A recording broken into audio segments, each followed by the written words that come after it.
18. आपसातील यादवी आणि लोकमताची राज्यक्रांती.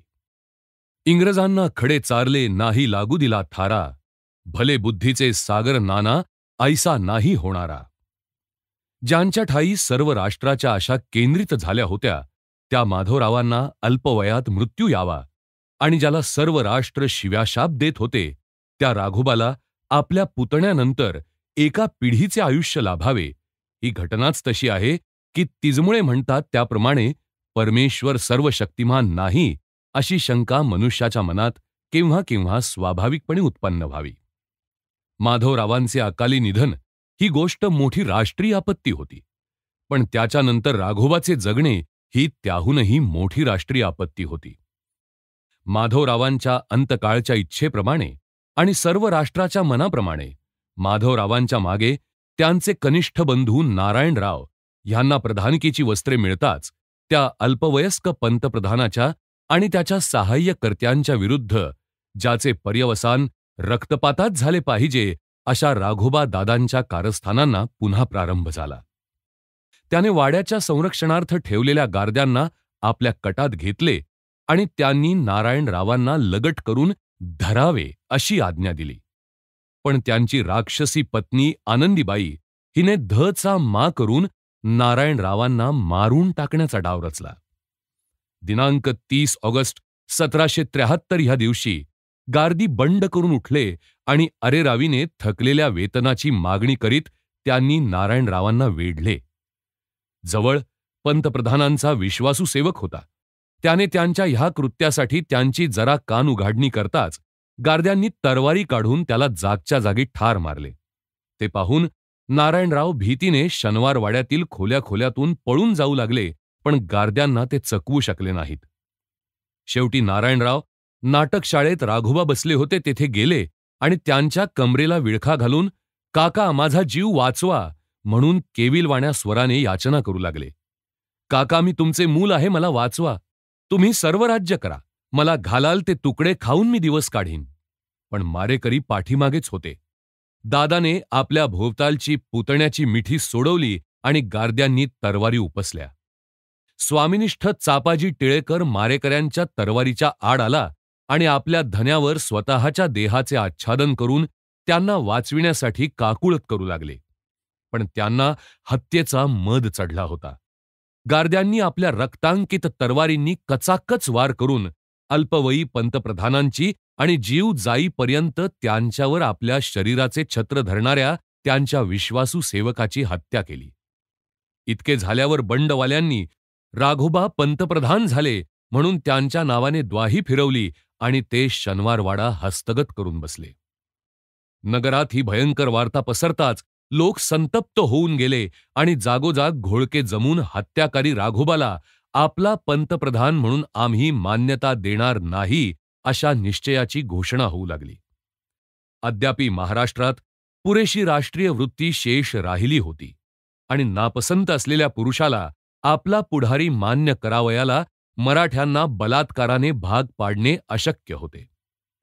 राजवटीतल्या निरनिराळ्या अधिकारावर असलेल्या पुरुषांच्या आणि लोकनायकांच्या ह्या बारभाई म्हणून प्रसिद्धीस आलेल्या गुप्त क्रांती मंडळाची स्थापना झाली आणि राज्यातले मुख्य न्यायाधीश प्रसिद्ध रामशास्त्री ह्यांची घडलेल्या प्रकाराची पूर्ण चौकशी करण्याच्या कामी योजना झाली.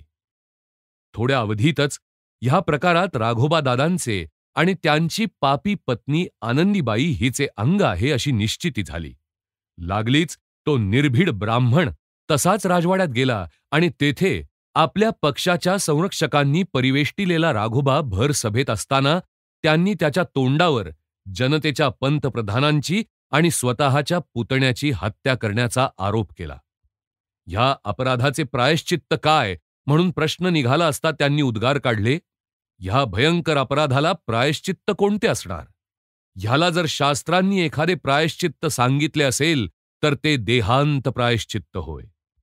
त्यांचे हे धार्ष्ट्याचे स्पष्टोद्गार ऐकून त्यांना कोणी सावधगिरीची सूचना करताच रामशास्त्री म्हणाले, "मला राघोबांचे भय नाही. राज्यातील मुख्य न्यायाधीश ह्या नात्याने माझे कर्तव्य मी केले आहे. त्याला तसे वाटले तर माझीही हत्या करून त्याने आपल्या अपराधांची संख्या सुखेनैव वाढवावी. ज्या राज्यावर असला हत्याकारी राज्य करतो, त्या राज्यात मी राहणार नाही की अन्न ग्रहण करणार नाही. इतके बोलून राघोबाच्या आश्चर्यमुग्ध पक्षपात्यांना हे काय चालले आहे ह्याची पुरती कल्पना येण्याच्या अगोदरच आपल्या सात्विक क्रोधाच्या आगीने एखाद्या अग्निज्वालेप्रमाणे भासमान होणारा तो निर्भय ब्राह्मण निघून गेला. वाड्याच्या बाहेर पडला, नगराचा त्याग करता झाला आणि पवित्र कृष्णा नदीच्या तीराला जाईपर्यंत अन्नाला किंवा उदकाला त्याने स्पर्शही केला नाही. इतक्यात नारायणरावांची पत्नी गंगाबाई गर्भवती आहे असे आढळून आले आणि पंतप्रधानांना खरा वारस आणि गादीचा वारस योग्य स्वामी उत्पन्न होईल अशी सर्वांना आशा वाटू लागली. ह्या वार्तेमुळे दुसऱ्या कशानेही आली नसती इतकी बारभाईंच्या कारस्थानाला बळकटी आली. मोरोबा दादा, कृष्णराव काळे, हरिपंत फडके, त्र्यंबकराव मामा, तोफखान्याचे प्रमुख रास्ते, पटवर्धन, धायगुडे, नारो अप्पाजी आदी करून राज्यातल्या प्रमुख नागरिकांनी आणि अधिकाऱ्यांनी नाना फडणीस आणि सखाराम बापू ह्या दोघा महाराष्ट्रीय राजकारणी पुरुषांच्या अग्रगण्यांच्या अधिपत्याखाली राघोबा दादांना पहिल्याने स्वारीच्या निमित्ताने पुण्याच्या बाहेर काढावे आणि मग त्यांच्या विरुद्ध युद्धाची घोषणा करावी असा बेत केला. लवकरच राघोबाला दक्षिणेच्या स्वारीवर जावयास त्यांनी आपल्या कारस्थानाने भाग पाडले. राघोबा महाराष्ट्राच्या बाहेर गेले हे पाहताच त्यांनी पुण्यात बंड केले, नगर आपल्या स्वाधीन करून घेतले आणि सर्व राज्यमंडळाची अध्यक्षिका नि जन्माला येणाऱ्या पंतप्रधानांची माता अशी गंगाबाईच्या नावाने द्वाही फिरविली. राजधानीत झालेली ही लोकमतानुवर्ती क्रांती राष्ट्रभर त्वरेने पसरली. नगरामागून नगरे आणि गडामागून गड नवीन राज्यसत्तेला मान्यता देऊ लागले. ही नवीन राज्यव्यवस्था म्हणजे वास्तविक लोकसत्ताक राज्यपद्धतीच होती आणि तिचे नावही बारभाईंचा कारभार, लोकांचे राज्य असेच पडले. लोकप्रक्षोभाने घडवून आणलेल्या ह्या क्रांतीची वार्ता राघोबाच्या कानावर एकाएकी जाऊन थडकताच आपले सर्व सैन्य घेऊन पुण्यावर चालून जावे अशी कल्पना पहिल्याने त्याच्या मनात आली. पण बारभाईंचे सैन्यच उलट आपल्यावर चाल करून येत आहे हे पाहिल्याबरोबर अद्यापही जे थोडे अनुयायी त्याला चिकटून राहिले होते ते आणि हाताखालचे जेवढे भाडोत्री सैन्य होते तेवढे घेऊन तो उत्तरेच्या दिशेकडे पळ काढीत निघाला. जाताना जणू काय आपण युद्धाला उभ्या राहिलेल्या शत्रूच्या प्रदेशातून जातो आहो अशा रीतीने वाटेवरील सर्व जनतेची आणि प्रांताची त्याने धूळधाणी आणि लूटमार केली. गंगाबाईंना पुत्र झाला नाही तर लोकमताचा कल पुन्हा त्याच्या बाजूला वळेल अशी त्याला अद्यापही आशा होती.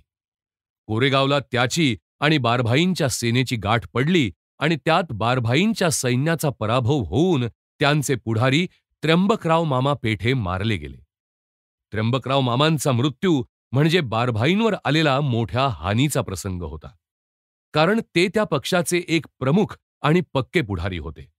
पण नाना आणि सखाराम बापूंनी धीर सोडला नाही आणि महाराष्ट्रातील बहुतेक लोकांच्या पाठिंब्याने भांडण मुळीही माघार न घेता तसेच पुढे चालविले.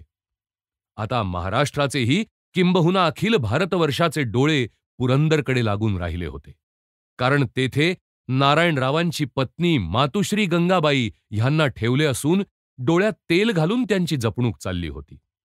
त्यांचे दिवस अगदी भरत आले होते.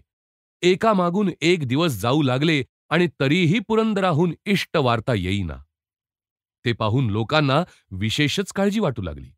देवळातून आणि तीर्थक्षेत्रातून लोक जमून परमेश्वराच्या कळकळीच्या प्रार्थना होऊ लागल्या की पुरंदरला ईश्वराच्या कृपेने मातुश्री गंगाबाईंना पुत्ररत्न होऊन गादीला वारस उत्पन्न व्हावा आणि पापी राघोबाच्या दुष्ट महत्वाकांक्षा मुळातच नष्ट व्हाव्यात. राजवाड्यातल्या प्रशस्त प्राकारापासून सार्वजनिक चौरस्त्यापर्यंत सर्वत्र अखिल हिंदुस्थानचे चित्त तीव्र उत्कंठतेने भरून गेले होते आणि दिल्ली, इंदूर, ग्वाल्हेर, बडोदे, हैदराबाद, म्हैसूर, कलकत्ता इत्यादी हिंदी राजकारणाच्या केंद्रस्थानात राजकारणी पुरुष अत्यंत कुतूहलाने पुरंदरकडून येणाऱ्या वार्तेची वाट पाहत बसले होते. शेवटी दिनांक 18 एप्रिल 1774 या दिवशी इतक्या उत्सुकतेने ज्या वार्तेची प्रतीक्षा चालली होती ती वार्ता आली. मराठ्यांची स्वामिनी मातुश्री गंगाबाई ह्या पुरंदरला प्रसूत होऊन पुत्ररत्न झाले. सर्व महाराष्ट्र जन्माच्या आनंदोत्सवाने गजबजून गेले आणि नूतन अर्भकाचे जन्मतःच राज्याचे पंतप्रधान आणि राष्ट्राचे सर्वाधिकारी म्हणून स्वागत झाले. लोकमताच्या त्या प्रचंड उत्साहाच्या ओघात परकी राजसत्ताही वाहून गेल्या आणि बाळ पंतप्रधानांवर अभिनंदनाचा सर्व बाजूंनी वर्षाव झाला. त्यावेळचा पत्रव्यवहार आणि कागदपत्रे पाहिली म्हणजे ह्या पुत्रजन्माच्या वार्तेने सबंध महाराष्ट्रभर लोकमताच्या क्रांतीत बहुमत असलेल्या सर्व जनतेला किती निश्चितता वाटली आणि राष्ट्रीय आशा आणि आकांक्षा कशा उचंबळून गेल्या हे उत्तम रीतीने निदर्शनास येते. साबाजी भोसले आपल्या सेना निवासावरून लिहितात, येथे वार्ता पोचताच सर्वांना अत्यानंद झाला. ईश्वराने आमच्या प्रार्थना ऐकल्या. सैन्यात जिकडे तिकडे उत्सव चालू आहे. रणवाद्ये वाजत आहेत. तोफांची सलामी झडत आहे. देवाने आमच्या आवडत्या पेशव्यांना दीर्घायुष्य द्यावे. असाच आनंदोत्सव जेथे जेथे बारभाईंच्या पक्षाचे सैन्य होते तेथे तेथे झाला. सैन्यात वर्तमान पावताच हरिपंतनी सर्व आबालवृद्ध ह्यास अवर्णनीय संतोष झाला. सरबत्ती आणि नौबतखाना सुरू करून शर्करा पृथक पृथक वाटल्या. देवाने कुलदीपक लाविला. आम्हास आधार बळकट झाला. ईश्वरे अमृतवृष्टी करून वंशावळी प्रफुल्लित केली. देव त्यास आयुष्य यथेष्ट करील. भगवंतास प्रजेचे पालन आणि धर्मसंस्थापना कर्तव्य आहेच हा निस्संदेह झाला. जगदात्मा कृपावंत होऊन कुलदीप उदय केला. त्यास आयुष्यवृद्धी करो. जगन्निवास पुढे उत्तमोत्तम करील. जगन्निवासे प्रजापालन करणार उभे केले.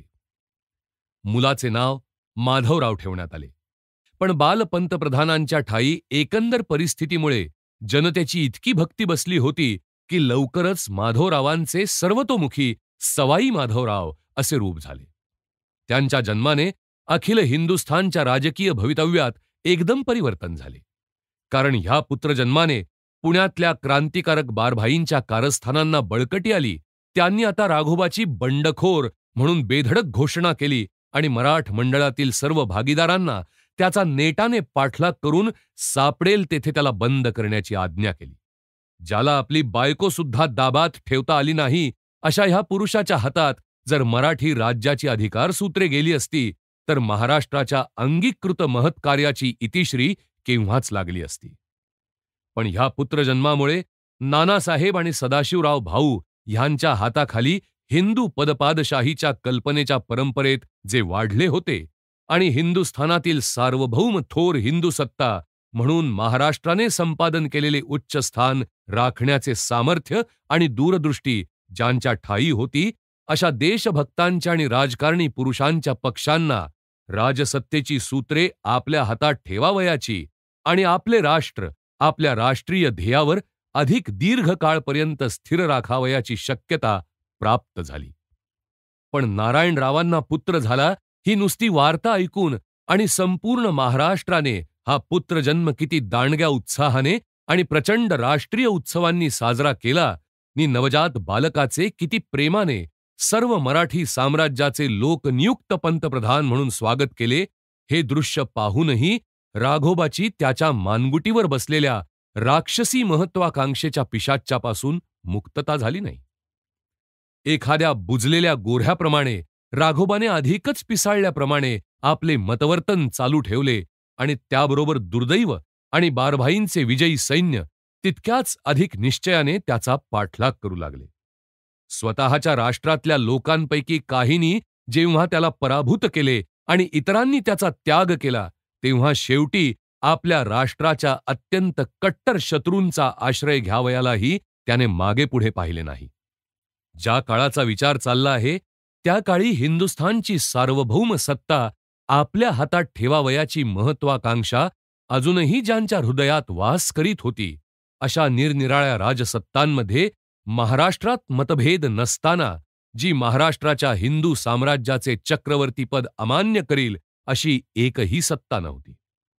ज्यांनी ज्यांनी तसे करावयाचा प्रयत्न केला त्यांचा एकतर समूळ नाश झाला आणि त्यांना पराभूत होऊन आणि मराठ्यांच्या पूर्णपणे अंकित बनून हात चोळीत तोंड लपवून बसावे लागले.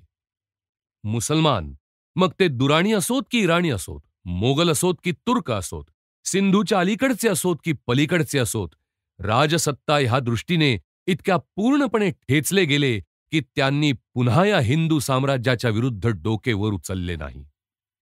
हिंदुस्थानच्या राजकीय पटावरील एक खेळगडी ह्या नात्याने त्यांचे अस्तित्व समूळ नाहीसे झाले.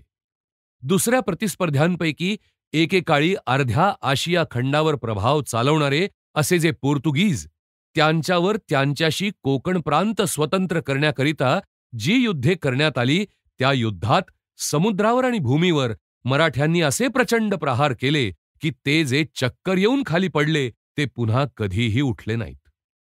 फ्रेंचांचे मराठ्यांशी उघड विरोध करून समोरासमोर सामना द्यावयाचे धैर्य कधीच झाले नव्हते. तरीही हैदराबादच्या आणि अर्काटच्या द्वाराने पुण्यावर नियंत्रण चालवावयाचा ते नेहमी प्रयत्न करीत, पण प्रत्येक वेळी त्यांचा डाव निष्फळ झाला. अंशतः त्यामुळे आणि अंशतः युरोपात चाललेल्या त्यांच्या युद्धामुळे त्यांच्यापासून मराठ्यांच्या हिंदू साम्राज्याला भीतीचे कोणतेही कारण राहिले नव्हते. इतकेच नाही तर उलट त्यांचे महत्वाकांक्षी प्रतिस्पर्धी जे इंग्रज, त्यांच्या उर्मटपणाला प्रतिबंध करण्यासाठी पुढे टाकावयाला हे साधन फार उपयोगी पडत असल्यामुळे काही काळपर्यंत त्यांचे अस्तित्व सापेक्षतेने इष्टच झाले होते. इंग्रजांनाही अगदी शिवाजी महाराजांच्या वेळेपासून ठाऊक झाले होते की पश्चिम तटावर आपणाला जे अद्यापि राहावयाला मिळत आहे त्याचे कारण आपली कोणाला आवश्यकता वाटत होती किंवा मराठी राजकारणी पुरुषांच्या तीक्ष्ण दृष्टीतून आपल्या राजकीय महत्वाकांक्षा वा हेतू सुटून गेले होते हे नसून केवळ ह्यावेळी मराठ्यांना इतरत्र अधिक बलाढ्य आणि निकडीच्या शत्रूंशी युद्ध करावे लागत होते हे होते. इंग्रजांच्यापासून भीती त्या मानाने अल्प असून तिचे निराकरण पुढे केव्हा तरी सोयीप्रमाणे करता येण्यासारखे होते किंवा तशीच निकड आली तर त्यांना तेव्हाच सहज निर्मूल करून टाकता आले असते, म्हणूनच केवळ त्यांना तेथे जगू दिले होते. इंग्रजांनाही राजकारणाचे अचूक निदान करण्याच्या शक्तीची देणगी असल्यामुळे पूर्णपणे कळून चुकले होते की पश्चिम तटावर मुंबई जी अद्यापि त्यांच्या हातात आहे ती मराठ्यांच्या विरोधाचा प्रतिकार आपण करू शकतो म्हणून नसून मराठे सध्या इतरत्र गुंतले आहेत आणि त्यामुळे आपल्याकडे तसे लक्ष द्यावयाला त्यांना वेळ नाही म्हणून आहे. आणि म्हणून ते सुद्धा दुसऱ्यांवर घाव घालावयाला इतके तत्पर असूनही मराठ्यांवर हात टाकावयाला नेहमी भीत असत. समुद्रावरचे आंग्र्यांचे प्राबल्य मोडून टाकण्यासाठी नानासाहेबांनी त्यांचा उपयोग करून घेतला होता. पण त्यांनी तो अशा करारावर करून घेतला होता की त्यांच्या सकारण अपेक्षेप्रमाणे जर सर्व घडून आले असते तर साकल्याने पाहता मराठी राज्याच्या सैनिक वा सामुद्रिक सत्तेला त्यामुळे यत्किंचितही अपाय पोचणे अशक्य होते. परिस्थितीने अशी एकाएकी उलट खाल्ली की त्यांच्या पिढीतल्या कोणालाही तसे होईल अशी कल्पना करणे सुद्धा शक्य नव्हते. तसे होणे अशक्य आहे असेच कोणालाही वाटले असते, असे अशक्य वाटणारे परिवर्तन एकाएकी झाले नसते तर आंग्र्यांच्या ह्या मूळ सत्तेपासून फुटून स्वतंत्र व्हावयाच्या प्रवृत्तीला आळा बसल्यामुळे दुभंगलेले आणि म्हणून क्षीण झालेले नाविक बलाचे नियंत्रण मूळ सत्तेच्या हातात एकमुखी झाले असते. आणि त्यामुळे राष्ट्र ह्या नात्याने मराठ्यांच्या नाविक बलाचे सामर्थ्य प्रत्यक्ष वाढले असते. हा व्यवहार होऊनही इंग्रजांच्या हातातील पश्चिम तटावरील प्रदेश बघता त्यात कोणतीही महत्वाची भर पडली नव्हती. शिवाजी महाराजांच्या वेळेला त्यांचा जेवढा प्रदेश होता अगदी त्याच मर्यादेत तो आजही होता. पण तेच बंगालमध्ये इंग्रजांना मोकळे रान मिळाले आणि क्लाईव्हला तो जागा होऊन पाहतो तो जे युद्ध चालू असता आपण झोप घेत होतो त्या युद्धाचे आपण विजयवीर झालो आहो आणि तेवढे मराठेमध्ये नसते तर थेट दिल्लीला जाऊन हात घालण्याची साधने आपल्या हातात आली आहेत असे अक्षरशः आढळून आले. या लिहिण्यात आमचा असे म्हणण्याचा हेतू नाही की बंगालमध्ये इंग्रजांना मिळालेल्या विजयाचे त्यांना काहीच श्रेय नाही. मिळालेले यश केवळ योगायोगाने मिळालेले असो किंवा स्वतःच्या सामर्थ्यापेक्षा परपक्षाच्या भ्याडपणामुळे अथवा अयोग्यतेमुळे त्यांच्या गळ्यात पडलेले असो, ज्या लोकांना त्याचा उपयोग करून घेता येतो ते त्या भाग्याला पात्र आहेत हे उघड आहे. इंग्रजांनी मद्रासकडे फ्रेंचांवर जे विजय मिळविले ते खरोखरच त्यांनी आपल्या धाडसीपणामुळे मिळविले होते. अशा रीतीने त्यांचे धाडस आणि त्यांचे दैव ह्या दोन्ही गोष्टींमुळे त्यांना मराठ्यांनी एकदम त्यांच्या विरुद्ध शस्त्र घेऊन उठावे इतक्या प्रत्यक्षपणे किंवा निश्चयाने मराठ्यांच्या वर्चस्वावर आघात न करताच मद्रासमध्ये आणि बंगालमध्ये एक प्रबळ राजसत्ता म्हणून आपली वाढ करून घेता आली. पण इतके असूनही मराठी पुढाऱ्यांच्या तीक्ष्ण दृष्टीतून इंग्रजी राजसत्तेची मद्रासमधील आणि बंगालमधील ही चोरटी वाढ मुळीच लपून राहू शकली नाही.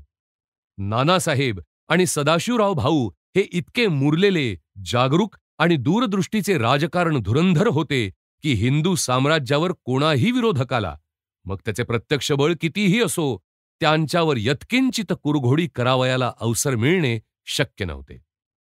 भाऊंनी इसवी सन 1760-61 ह्या वर्षासाठी स्वाऱ्यांचा जो सर्वव्यापी कार्यक्रम आखला होता, त्यात एक विशेष कार्यक्षेत्र म्हणून बंगालचा, जो त्यांच्याकडून बुद्ध्या अंतर्भाव करण्यात आला होता आणि बंगालचा शेवटचा हिंदू राजा लक्ष्मणसिंग ह्याच्या काळापासून ज्या अहिंदू राजसत्तेच्या पीडेने बंगाल गांजून गेला होता, तिच्या जोखडा खालून त्या संपूर्ण प्रांताची मुक्तता करण्यासाठी 2 बलिष्ठ मराठी सैन्ये जी तेव्हा तिकडे पाठविण्यात आली होती, त्याचे इंग्रजांचे बंगालमध्ये एकाएकी वाढलेले सामर्थ्य हे एक कारण होते. मराठी सैन्याचा उत्तरेकडील विभाग दत्ताजी शिंद्यांच्या आधिपत्याखाली ह्या स्वारीसाठी इसवी सन 1760 मध्ये प्रत्यक्ष चालू देखील लागला होता. पण पूर्वी वर्णन केल्याप्रमाणे अहमदशहाच्या आक्रमणामुळे मराठ्यांना बंगालचा प्रश्न पुढे ढकलून पहिल्याने त्या प्रबल शत्रूंशी तोंड देणे भाग पडले. नंतर पानिपतचा प्रसंग घडला आणि त्याच्या मागोमागच नानासाहेबांचा अंत झाला.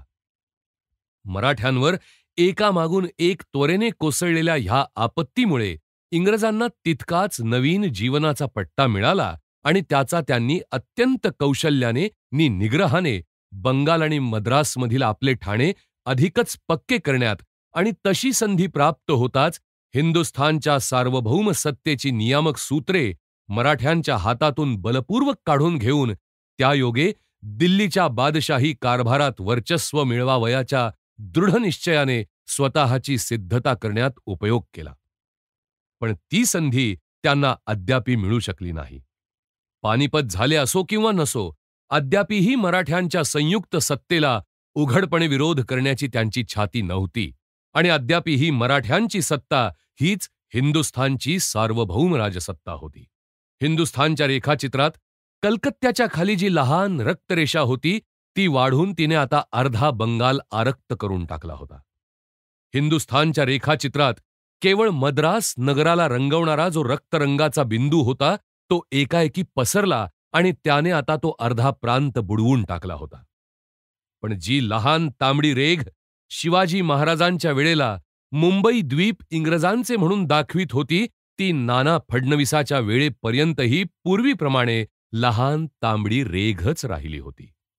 हिंदुस्थानच्या रेखाचित्रात इतरत्र सबंध प्रांतच्या प्रांत इंग्रजी सत्तादर्शक तांबड्या रंगाने रंगवले जात होते, त्यावेळीही त्याला पश्चिम तटावर एक अंगुळभरही अधिक भूमी आपल्या क्षेत्रात आणता आली नाही.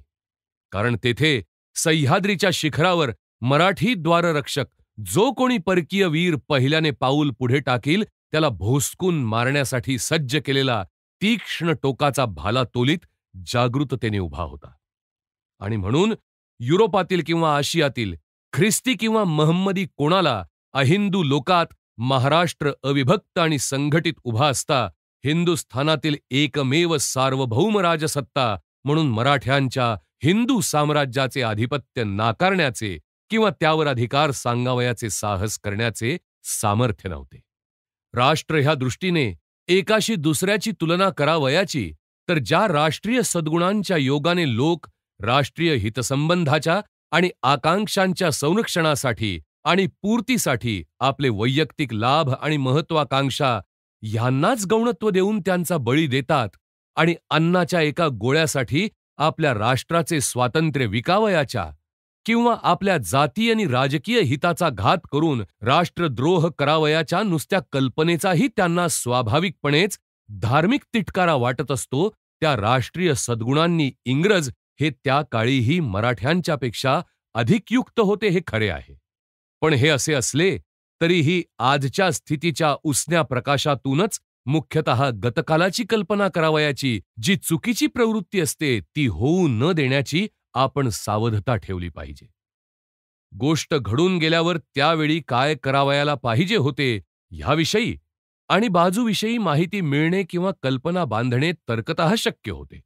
तेवढ्याच गोष्टी आणि बाजू जर आपण विचारात घेतल्या, म्हणजेच दोन्ही पक्षांमध्ये असलेले सैनिक, राजकीय किंवा शासनिक बल तेवढे आपण विचारात घेतले, तर ह्या दोन प्रतिस्पर्धी राजसत्तांपैकी अंती यशाची माला कोणाच्या गळ्यात पडणार आहे, हे निश्चित सांगावयाला एखाद्या अंतर्ज्ञानी पुरुषाची आवश्यकता लागली असती.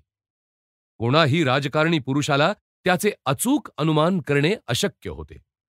शास्त्रीय किंवा राज्य घटनात्मक विषयात इंग्रजांनी त्यावेळी जी प्रगती करून घेतली होती, ती काही मराठ्यांच्या त्या संबंधातील कर्तृत्वाच्या इतकी निराश होण्यासारखी पुढे गेली नव्हती, की तिजमुळे हिंदुस्थानच्या चक्रवर्तीत्वाच्या किरीटासाठी ही जी राजकीय चढाओढ चालली होती, तिच्यात मराठ्यांनी नित्याचे अपंग होऊन बसावे. तशात इंग्रजांना आपल्या मायदेशापासून, म्हणजे जेथून सर्व सूत्रे हलवावयाची त्या मुख्य केंद्रापासून सहस्त्रावधी कोसांच्या अंतरावर अनोळखी स्थळी लढावे लागत असल्यामुळे त्यांच्या बाजूला स्वाभाविक आणि महत्वाच्या अशा अतिशय अडचणी होत्या. मराठ्यांच्या नंतर पुढे 1 शतक लोटल्यावर जपानने ह्या दिशेने प्रगती करण्यासाठी कंबर बांधावयाला प्रारंभ केला, तरीही त्यांच्यात आणि त्यांच्या युरोपीय प्रतिस्पर्ध्यात शास्त्रीय शोध आणि राज्यघटनांचा अनुभव ह्या गोष्टीत जे महदंतर होते ते त्याने अर्ध्या शतकाच्या अवधीतच तोडून टाकले. दुसऱ्या गोष्टी तशाच राहिल्या असत्या तर मराठ्यांनाही तसेच करून दाखविता आले असते. मराठ्यांनी मोगल, अफगाण आणि इराणी, त्याचप्रमाणे फ्रेंच नि पोर्तुगीज आणि आता स्वतः इंग्रज इतक्यांच्या सशस्त्र नि एकसमयावच्छेदे करून विरोधाची नांगी ठेचून हिंदुस्थानात प्रत्यक्ष नियंत्रण चालवणारी सार्वभौम राजसत्ता म्हणून सर्वश्रेष्ठ स्थान प्राप्त करून घेतले होते. आणि आपण ज्या काळाचे परीक्षण करतो आहोत त्या काळात तरी इंग्रज शास्त्रीय ज्ञान आणि राज्य संघटनांचा अनुभव ह्या क्षेत्रात देखील इतके पुढे गेलेले नव्हते की त्यामुळे मराठ्यांच्या त्यांच्या त्या उच्च स्थानापासून भ्रष्ट करावयाला इंग्रजच सर्वात अधिक योग्य आहेत असे ठळकपणे दिसून यावे. इंग्रजांनाही हे पुरे माहीत होते, म्हणून ते जोपर्यंत मराठ्यांच्या आपसातील कलहांना उग्र स्वरूप आले नव्हते आणि ते संयुक्त उभे होते, तोपर्यंत मराठी राज्याच्या प्रत्यक्ष वाटेला कधीही गेले नाहीत. आणि मराठ मंडळाचे तुकडे अलग झाल्यावरही आणि त्यांनी आपसात युद्धाला प्रारंभ केल्यावरही यशाच्या अल्पसंभवाची आशा ठेवून त्यांच्याशी विरोध करण्याची आणि त्यांचा राग आपल्यावर ओढून घ्यावयाचे धैर्यसुद्धा इंग्रजांवाचून दुसऱ्या कोणातही नव्हते. मद्रासमधल्या आणि बंगालमधल्या लुटीचा गोळा गट्ट केल्यावर आता इंग्रजांच्या अंगात मराठे आपसातील कलहात पूर्णपणे वेढले गेले आहेत हे आढळून येताच त्यांना मुंबईकडे ढोसणी द्यावयाचे धैर्य करण्याइतकी पुष्टता आली होती. राघोबाच्या मठ्ठ डोक्यातही ही गोष्ट आली आणि म्हणून स्वतःच्या देशबांधवांकडून प्रचोदित, परित्यक्त आणि पराभूत झाल्यावर त्याने लोकांच्या इच्छेच्या विरुद्ध महाराष्ट्रावर राज्याधिकार चालवावयाच्या महत्वाकांक्षेने वेडावून गेलेल्या आपल्या डोक्यात इंग्रजांचा आश्रय घ्यावयाची कल्पना घेतली. आपल्या देशाच्या सर्वात वाईट शत्रूला आपल्या राष्ट्राचे स्वातंत्र्य विकावयाचे त्याने वचन दिले आणि मराठी साम्राज्याच्या अभेद्य कोटात आपल्या गोत्रज घातकी हातांनी पाडलेल्या खिंडारातून त्यांना आत घेतले. इंग्रजांनी हा स्वजन हत्यारी हात मोठ्या उत्सुकतेने हातात धरला आणि साष्टी, वसई आणि भडोचचा वार्षिक 20-25 लक्ष रुपये उत्पन्नाचा प्रदेश आपल्या स्वाधीन करावयाच्या करारावर राघोबाची मराठी राज्याच्या पंतप्रधानांच्या गादीवर प्रस्थापना करावयाचे कार्य अंगावर घेतले. लागलीच राघोबाला बरोबर घेऊन इंग्रजी सैन्याने मराठ्यांचा विरोध करावयाला प्रारंभ केला आणि त्यांच्या प्रदेशावर चाल केली. इंग्रजांच्या आणि मराठ्यांच्या मध्ये युद्धाला प्रारंभ झाला ही वार्ता पसरताच सर्व हिंदुस्थानभर असंतुष्ट राजांना आणि संस्थानांना मराठ्यांच्या विरुद्ध बंड करून उठावयाला प्रोत्साहन मिळाले. पण इतक्या वेळात बारभाईंच्या राज्यकारभाराची सर्व सूत्रे नाना फडणीसांनी स्वतःच्या हातात पूर्णपणे घेतली होती. सर्व दिशांनी वाहणाऱ्या प्रतिकूल वादळात ते स्थिर उभे राहिले. पुण्याची ही राजसत्ता नवीनच जन्माला आलेली, त्यामुळे राष्ट्रात जिकडे तिकडे विसंघटितपणा होता. तरीही शक्य तेवढे सैन्य नानांनी एकत्र केले आणि ते हरिपंत फडक्यांच्या हाताखाली पुढे चाल करून येणाऱ्या कर्नल किटिंगच्या इंग्रजी सैन्याला अडवून धरण्यासाठी आणि सतावून सोडण्यासाठी पाठवून दिले. हरिपंतांनी आणि त्यांच्या लोकांनी ही कामगिरी उत्कृष्ट रीतीने पार पाडली. नापारला आणि इतर स्थळीही त्यांनी शत्रूला चांगलीच हानी पोचविली. पण इतकी हानी होऊनही त्याने धीर सोडला नव्हता. इतक्यात इसवी सन 1777 मध्ये हिंदुस्थानातील इंग्रजी राज्यघटनेत महत्वाचे परिवर्तन झाले आणि त्या योगाने कलकत्त्याच्या गव्हर्नराला इंग्रजांच्या हिंदुस्थानातील सर्व प्रदेशावर नियंत्रण चालवावयाचा अंतिम अधिकार मिळाला. ह्या अधिकारान्वये त्याने मुंबईच्या गव्हर्नराने मराठ्यांच्या विरुद्ध चालविलेले युद्ध बंद केले आणि मराठी राज्याशी संधी करण्यासाठी आपला प्रतिनिधी पुण्याला पाठविला. नानाही ह्या युद्धाची संधी साधून सर्व हिंदुस्थानभर मराठ्यांच्या विरुद्ध जी बंडे आणि विरोध चालू झाले होते ते शमविण्यासाठी अवधी मिळवावा ह्या गोष्टीला उत्सुकच होते. त्यांनी संधीपत्रावर स्वाक्षरी केली. ह्या संधीने इंग्रजांनी राघोबाला मराठ्यांच्या स्वाधीन करावे आणि मराठ्यांनी त्यांना साष्टी आणि भडोच द्यावे असे ठरले. इंग्रजांशी चाललेल्या युद्धाची परिसमाप्ती होताच नानांनी आतील सारी बंडे मोडण्यासाठी महादजी शिंद्यांची योजना केली आणि हैदरने मराठी प्रदेशात शिरून मांडलेल्या पुंडाईसाठी त्याचे पारिपत्य करण्याकरिता पटवर्धन आणि फडके ह्यांना पाठविण्यात आले. पण ते मराठी सेनापती आपापल्या कामासाठी दूर गेलेले पाहून इंग्रजांनी ठरल्याप्रमाणे राघोबाला मराठ्यांच्या स्वाधीन करावयाचे नाकारले आणि मराठ्यांची सैन्ये पुण्याला परत येऊन नानांचे बळ वाढावयाच्या आधीच नानांचा पुरा मोड करण्याच्या हेतूने पुन्हा एकदा युद्धाला प्रारंभ केला. इसवी सन 1779 मध्ये मराठ्यांना धाक बसविण्यासाठी त्यांनी कर्नल इगर्टन ह्याच्या अधिपत्याखाली सैन्य पाठवून प्रत्यक्ष पुण्यावर चाल करून जावयाचा धाडसी बेत केला. मराठ्यांनाही पुरंदरचा संधी केव्हाच आवडला नव्हता आणि आता महादजींनी मोठ्या पराक्रमाने अंतर्गत शत्रूंचाही समाचार घेतल्यामुळे तो विक्षेप तितका कमी झाला होता. तेव्हा मराठेही काय तुमच्याच्याने होईल ते करून घ्या अशा वृत्तीने इंग्रजांच्या समोर उभे ठाकले आणि आपल्या परंपरागत गनिमी काव्याच्या युद्ध पद्धतीचे वृक युद्धाचे अवलंबन करून इंग्रजांना हुलकावण्या देत देत आणि मुंबईपासून त्यांचा संबंध अगदी तुटेल अशी काळजी घेत त्यांना बरेच पुढे यावयाला लावले. चाल करून येणाऱ्या इंग्रजी सेनेच्या जवळपास भिवराव पानसे आपल्या पथकासह असत. अशा रीतीने इंग्रजांच्या सामन्याला प्रत्यक्ष न सापडता पण त्यांनाही क्षणभर विसावा घेऊ न देता मराठ्यांनी अशी परिस्थिती उत्पन्न केली की स्वतःला इच्छा असेल तेव्हा त्यांच्याशी युद्ध करणे किंवा टाळणे हे इंग्रजी सेनापतीच्या इच्छेवर राहिले नाही. अडचणीच्या जागेत इंग्रजी सैन्य सापडले आहे असे पाहून मराठ्यांनी त्यांच्याशी युद्ध करावयाचे मनात आणले तर ते टाळणे त्यांना शक्य नव्हते की त्यांना इष्ट असेल तेव्हा मराठ्यांना युद्ध करावयाला लावणे हेही त्यांना शक्य राहिले नाही. त्यांच्या सैन्याच्या निरनिराळ्या तुकड्यांचा संबंध तोडला जाई, त्यांची साधन सामग्री मध्येच अडविली जाई. असे होता होता शेवटी जेव्हा तो सेनापती घाट चढून माथ्याला येऊन पोचला तेव्हा त्याला आढळून आले की आपला मुंबईशी असलेला संबंध पूर्णपणे तोडून टाकण्यात आला आहे. तरीही न भीता तो तसाच पुढे चाल करून जाऊ लागला. तिकडे शत्रू जसजसा राजधानीच्या जवळ येऊ लागला तसतसा मराठ्यांचा निश्चयही तीव्रतर आणि त्वेषपूर्ण होऊ लागला.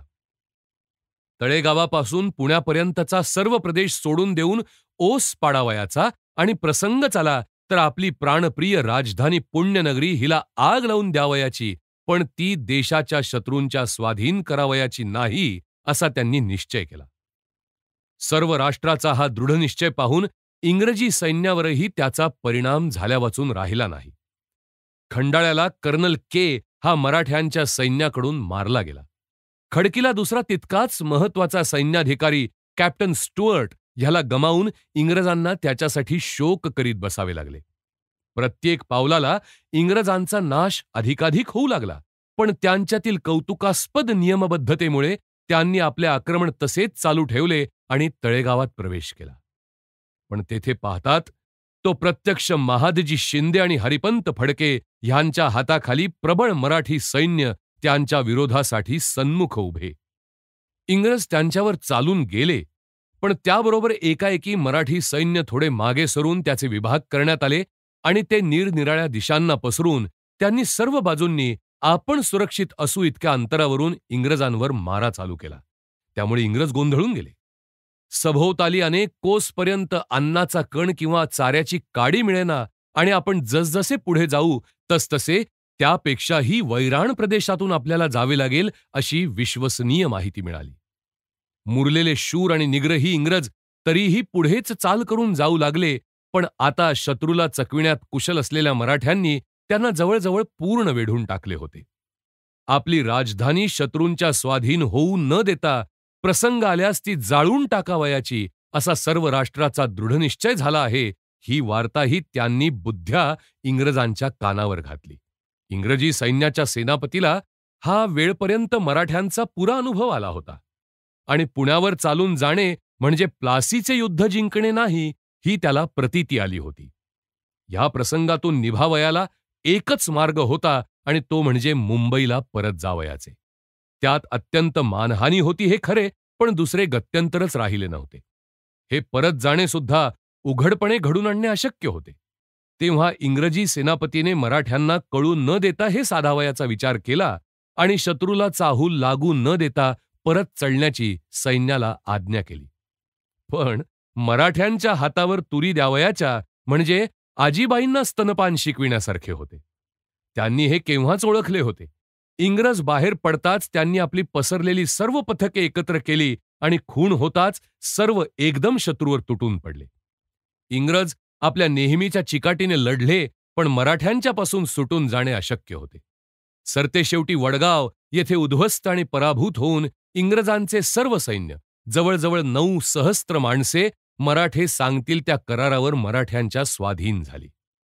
नाना, सखाराम बापू आणि महादजी शिंदे ह्यांनी राघोबाला एकदम आमच्या स्वाधीन करावे आणि पुरंदरच्या संधीने इंग्रजांनी जो मराठ्यांचा प्रदेश मिळवला होता तो त्वरित परत मराठ्यांच्या हातात द्यावा अशी मागणी केली. ह्या व्यतिरिक्त ठरलेले करार पार पाडण्यासाठी बंधक म्हणून 2 इंग्रजी अधिकारी ठेवून घेण्यात आले होते. विजयी मराठ्यांच्या प्रतिबंधात पुरा 1 महिना काढल्यावर आपले सैन्य मुंबईला घेऊन जाण्याच्या अनुमतीचे मूल्य म्हणून हे सर्व करार इंग्रज सेनापतींना मान्य करावे लागले. ह्या उज्ज्वल विजयाच्या वार्तेने सबंध महाराष्ट्रात आनंदाचे भरते आले. इतके ताठ इंग्रजांचा ध्वज युनियन जॅक, पण त्याला महाराष्ट्राच्या भगव्या झेंड्यापुढे आणि जरीपटक्यापुढे मस्तक लववावे लागले. आपसात कलह चालू असता आणि त्यामुळे देश नि लोक विभक्त आणि विस्कळीत होऊन गेले असता राष्ट्र प्रसंगाला तोंड द्यावयाला सिद्ध झाले आणि बारभाईंच्या सैन्याने असल्या धाडसी आणि चिकाटीच्या शत्रूंवर इतका निर्विवाद विजय मिळविला.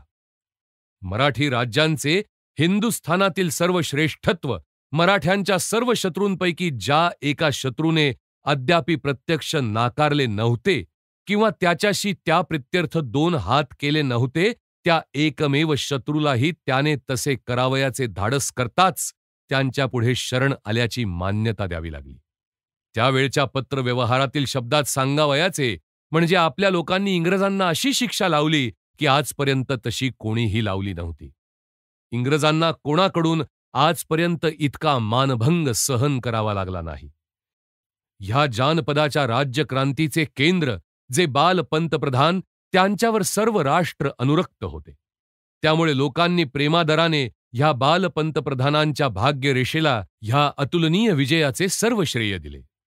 आपल्या प्रिय बाल पंतप्रधानांचे सर्व काही जन्मल्यापासून गोकुळीच्या परमेश्वरी अवतारासारखे चमत्कारमय आहे. त्यांच्या पुण्य प्रतापाने आमच्या शत्रूंचा पराभव झाला आणि ह्या धर्मयुद्धात परमेश्वराने आपल्या राष्ट्राला आणि हिंदू धर्माच्या कार्याला यश आणि आशीर्वाद दिला.